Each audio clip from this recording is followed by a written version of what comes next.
Representatives of several business groups are calling on President Kolinda Grabar-Kitarović and Prime Minister Zoran Milanović to bury the hatchet and begin working together to take the country out of its long-lasting recession. The Croatian Employers Association, the Chamber of Commerce, the Chamber of Small Trades, and the Croatian Exporters Association are calling for a national consensus to draft an economic recovery plan, and they expect some accord on economic policy issues between the presidential office and the cabinet. Prime Minister Zoran Milanović, touring the opening of a new factory, did not, however, comment on these calls for consensus. Reporters were more interested in hearing his thoughts on Saturday's march to his home by the disabled war veterans who have been protesting in front of the Veterans Affairs Ministry for months now. Milanović said he was not home at the time, but said he would have come out to meet them if he had been. Meanwhile, Interior Minister Ranko Ostojić and top police officials held a press conference this morning to discuss Saturday's events, which included a demonstration on Zagreb's main square by a number of anti-protesters who opposed the protesting war veterans camped out in front of the Veterans Affairs Ministry. Ostojić commended the actions of the police, noting that everything had proceeded in the best possible way with no incidents. He added that the organizers on both sides will have charges filed against them for holding unregistered demonstrations.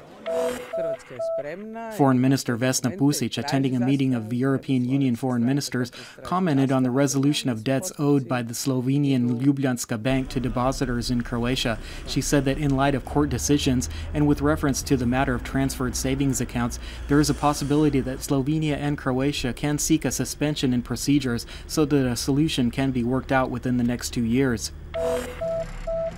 On the agricultural front, due to economic hardship and last year's disastrous flooding in many of Croatia's most important farming regions, last autumn wheat was planted on 30,000 hectares less land than usual. Farmers are resorting to heavy use of artificial fertilizers in order to get the highest possible yields, even though the price of fertilizers will make it difficult for them to turn a profit with this year's crop.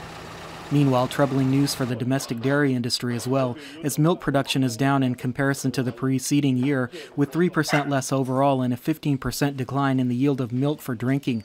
Dairy farmers cite a number of reasons for this, including low selling prices and high overhead. In sports, in basketball action in the regional ABA League, Zagreb's Cedevita secured a victory on its home court against Montenegrin team Budućnost 80-70.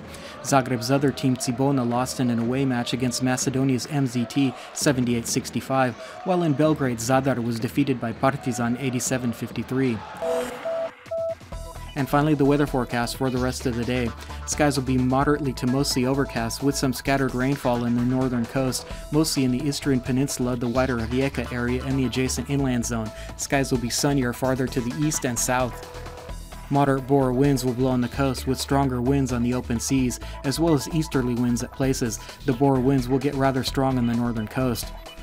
Today's high temperatures will mainly range from 10 to 15 degrees in most of the country and get up to 17 degrees Celsius in Dalmatia. Skies will be mainly sunny inland over the coming days. There will be a possibility of fog in the morning hours, and frost may also persist at places. Daytime temperatures will be a little higher tomorrow, but then drop again slightly on Wednesday and Thursday. Sunshine and warm temperatures will prevail on the coast, accompanied by light to moderate bore winds, with some westerly and northwesterly winds at places tomorrow afternoon.